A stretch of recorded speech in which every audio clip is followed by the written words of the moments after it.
Alright gamers, the Wilds beta has come and gone, and you've either played the crap out of it yourself, or you avoided it like the plague to dodge any spoilers that may come your way, and if that's the case, I'd probably stop watching this video if I were you. I even hesitated playing it myself for that very reason, but ultimately could not resist. And so there's not really a whole lot of preamble in this video. I've got a lot of thoughts to share on a lot of different topics. If you like these kinds of videos, don't forget to like and subscribe and let me know your thoughts on the Wilds beta in the comments down below, and let's dive into it. So we've seen the 700 trailers that have dropped already. We already had a bit of an idea of what was coming our way. A combination of video clips and gameplay snippets and the website info set it all up for us, but did it hit all the marks it needed to?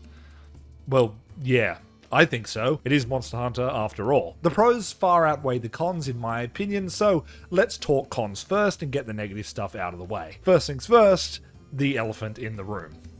Performance. I played both the PS5 Early Access Beta and the Steam Open Access Beta for about the same amount of time each, and one held up a little better than the other in terms of performance. The PS5 version was chugging a little bit, which is kinda disappointing because I was planning to get it on the PlayStation so I could sit on my couch because couch gaming is superior gaming. Ultimately, for PS5, you've got two primary options: performance mode or graphics mode. Performance mode makes the game look like mud, but runs smoothly, and graphics mode makes the game somewhat unstable in terms of frames per second, but really pretty. So pick your poison, console gamers. I was a little bit upset with that, but ultimately it led to a pleasant surprise when I booted it up on PC and it ran nicely and looked good on the balanced mode option. PC also, as per usual, just has more customization options, which is nice. Though, as I understand it, not everyone's experience has been the same. There's been some pretty rough screenshots and clips circulating, and frankly, I don't know a whole lot about PC performance and what does and doesn't impact things negatively. I've heard that this beta is already known to be an older build of the game, so I'm pretty confident the performance will be ironed out prior to release.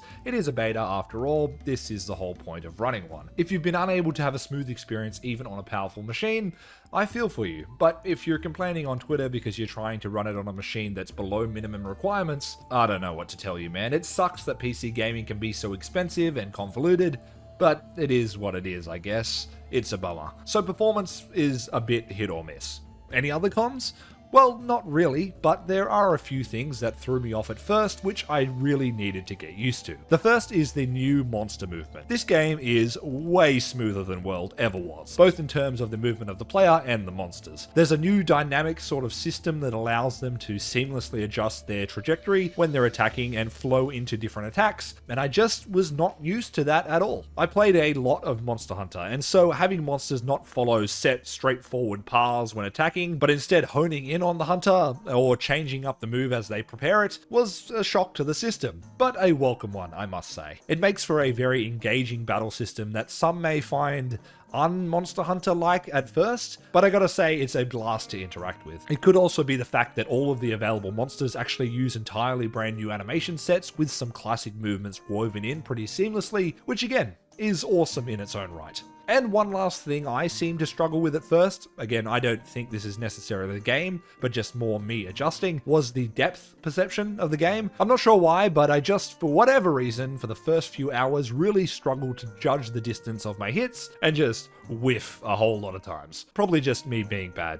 though. That's probably not on the game. Alrighty, apart from all of that, I've got a lot of nice things to say about the experience from this beta period, and I want to keep it pretty short and sweet, so let's touch on each of the new mechanics and monsters and my thoughts on them. The new mechanics are plentiful, like there's a lot of new stuff going on, and I'll probably miss something here, but let's jump into it. Combat has several new additions. Focus mode probably being the most substantial one. On top of your standard Monster Hunter combat, you can now hold the left trigger to concisely aim your attacks at a specific part of the monster using the standard moveset of that weapon. In addition to that, monsters now develop wounds on different parts of their bodies as you attack them, and using this focus mode to perform a focus strike that hits one of these wounds will instantly damage the wound further, breaking it, providing additional materials, and staggering the monster. I really like this. I think it's a cool addition to the breaking of monster parts, which still exists as well, by the way, and the focus strikes leave you pretty open if you use them carelessly. You also have clashes and offset attacks, which are a lot of fun, but a little bit tricky to get the hang of at first. I believe that the clashes occur as a result of blocking enough attacks from a monster, which builds up an invisible clash gauge, and then eventually when you block, you'll get a cool animation where you and the monster sort of lock together, and you have to spam a button to win the clash. Very cool and cinematic, and yet not intrusive, I don't think. It feels very natural. Offset attacks are along a similar vein, but act more like a counter, where if you land a big attack at the same time as a monster lands an attack on you, you can send them reeling backwards from the blow. Also very, very cool. Not every weapon can do both or either of these. Only weapons that block can do clashes, only big heavy weapons can do offset attacks, meaning that only greatsword and heavy bowgun can do both. Complementing these features is the ability to swap between two weapons freely whilst out on a hunt, and I honestly don't utilize this enough, but it's a very nice option to have. As for the weapons themselves, I've tried most of them, and my opinions are as follows. The greatsword, my beloved. I will always enjoy some greatsword gaming, but I haven't used it quite as much as I thought I would. It feels very comfy, very safe, and not very different from World. Heavy bowgun. I haven't tried it. Not particularly interested in the ranged weapons. Never really have been, to be honest. Sword and shield is alright. I'm not really vibing with it personally, but it's got some fun stuff going on. The lance. I enjoy the lance. I think it feels really good. I just need to brush up on my blocking game because I keep mistiming it. And yeah, gun lance is pretty sick. It does a lot of damage. I could see myself getting more into it as time goes on. Charge blade, I haven't tried. I've always been a bit turned off by the prospect of learning all the intricacies and all the guard points and stuff of charge blade. I'm a casual Monster Hunter enjoyer before a serious business Monster Hunter enjoyer after all, but I'll probably give it a shot and figure it out eventually. The hammer. So far, this has been my weapon of choice. It feels smooth, it hits hard, it's mobile, it's got some really satisfying new combos, including the new charge attack. It also kind of does feel a little bit comfy. It may not take monsters down as fast as the likes of the longsword, but I'm really enjoying it so far and have by far played it the most. The hunting horn. It continues to glow up with each installment of Monster Hunter. Hunting horn is a lot of fun. Lots of buttons to press, and I imagine once we get the full game with new horns and songs, this is gonna be a mainstay for like everyone's secondary weapon. The switch axe is also lots of fun, but it feels like the gauge management has been taken up a notch, forcing more use of the axe mode, which isn't a bad thing, just noticeable, I think. It's also missing some power, some oomph to the attacks, like they toned down the hit stop or something. I can't quite put my finger on it. And it feels considerably slower than it did in World, I must say. The longsword, oh my days. What's with how much damage this thing does? I didn't even have to really focus much, and I took down my first longsword Chupacabra like twice as fast as any of the dozens of hammer Chupacabras I did. It was insane. Most likely will continue to be the most used weapon, and I will continue to be a longsword hater. Please stop staggering me while I'm trying to KO things. For the love of God, please, God, please. Insect Glaive. Now, perhaps I need to give this more of a chance, learn it a bit better, but Insect Glaive? What have they done to you, buddy? IG feels so drastically different from World, it's actually very, very jarring. It feels much more similar to how it did in the 4th generation. I really like World Insect Glaive. In fact, it was probably my most used weapon across all playthroughs, but goddamn, I do not like what I'm feeling in Wilds. The light bowgun, again, it's fine, probably will be more fun with more options for ammo and customization and whatnot. I'm just not a big ranged weapon guy. And the bow, I have not tried it. See the other ranged weapons for my reasoning. And yeah, those are my thoughts on each weapon, but what use are the weapons without the monsters to use them on? The beta gives the opportunity to freely hunt 4 new large monsters and a series of new small monsters, with the only returning ones that you'll see in the beta at all being Aptonoth and Murnos that live in the base camp and are not available to interact with, just look at. The Chupacabra. The big gorilla frog is our new introductory Great Jagras tier monster, and I gotta say, he might be my favorite intro monster to date. I love this little guy. He's fun to verse, easy to deal with of course, that's by design, and he just sort of looks cool. He looks interesting. A great monster, a nice, easy, quick fight if you come across one whilst wandering around, and all in all, a very welcome addition to the roster. Doshaguma. This guy has given me the most trouble, I would say. Both this and Balahara, who we'll get to in a second, are pretty hard to read at first until you get used to their movements. They force you to change up your style, but once you hit a flow state against Doshaguma, It does feel really good. It's a hyper-aggressive, middle-of-the-range monster in terms of what we have available in the beta, that is, and whilst I was pretty lukewarm on it at first, and I still think it remains the least interesting of the new monsters, it's a decently challenging fight with the potential for some great action-packed moments. It's also just cool to be getting even more fanged beasts. Balahara.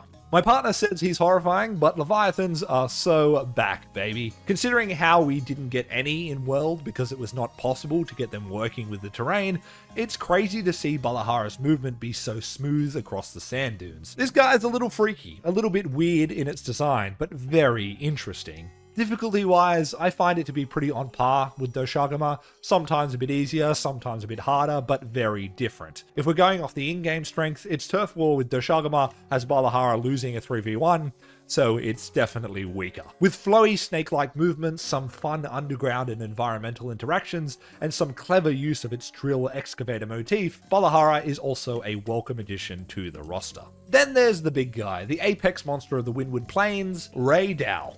This thing is just objectively super cool. A huge golden wyvern that shows up alongside severe lightning storms, coats its tail and wing blades with sparking blue crystals, and articulates its horns to make its head into a railgun. Yeah, that's fucking sick. And don't get me started on the sound design for this guy. It is amazing. As for the fight, Raidou feels the most familiar thanks to its clear flying wyvern animations, whilst also offering up a lot in terms of new twists and turns. It is a visual feast to fight, but my only gripe is that it could probably stand to be a little faster, a little more difficult. This thing is supposed to be the apex monster of the entire map, and whilst I don't expect it to be Elder Dragon tier, it's probably got the best telegraphing of any monster in the beta, and as a result, once you know where to stand for each attack, you sort of have it solved. I'll be very interested if it has any tweaks in the final game to amp it up a bit, but I do really love this monster a lot. Alright, I realize I'm waffling on. Let's lightning round the last few things so we can all get back to our day, shall we? The Sacred is an awesome evolution of the Tail Riders and the subsequent canines from Rise. It feels good to control. Granted, I had to change settings from the default auto move to the manual controls. It's very intuitive when traversing the terrain and doesn't feel like it's a crutch really at all. The map itself, the Windward Plains, is interesting, if not maybe a little too open. It's got some cool nooks and crannies to check out, some interesting contrast between the caves and the sand dunes, and having an entire village tucked away within the map, full of native villages, is very cool.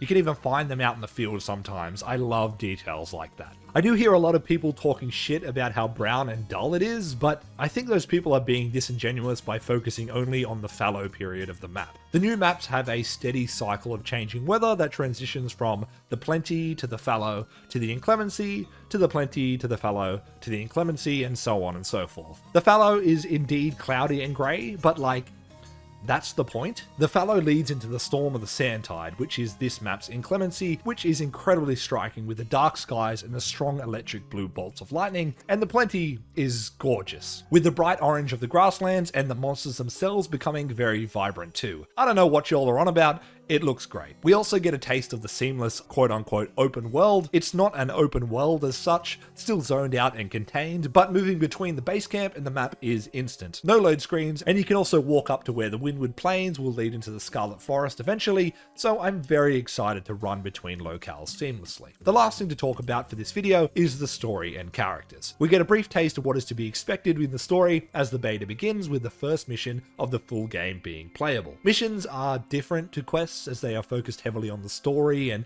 the objectives seem to be different. They're not always just going to be hunt a monster, with seamless cutscenes dispersed throughout. I'm liking what I'm seeing so far with the story too. It seems like there's a good focus and good characterization of who's been introduced so far. Speaking of which, the characters are diverse and interest me, even if we haven't been given a whole lot just yet. Alma has great energy for a handler. She's sweet and kind and very curious, following you along while you're in the field and running in to research monsters once they've been slain. Gemma doesn't get much play in the beta because there's no weapon and armor crafting implemented just yet, but I also like her energy. And the supporting cast of other characters all have their own hooks that are intriguing as well, such as Nata, who is clearly a huge part of the story, Fabius, who is absolutely the ace lancer from 4U, I cannot be convinced otherwise, and Olivia, who you can actually hunt alongside by recruiting NPC hunters to help you in the field. So yeah, that was a little bit of a word dump, getting my thoughts out while they're still fresh in my brain. I am so glad that we got a taste of Wilds, and I'm also so glad I really enjoyed playing it.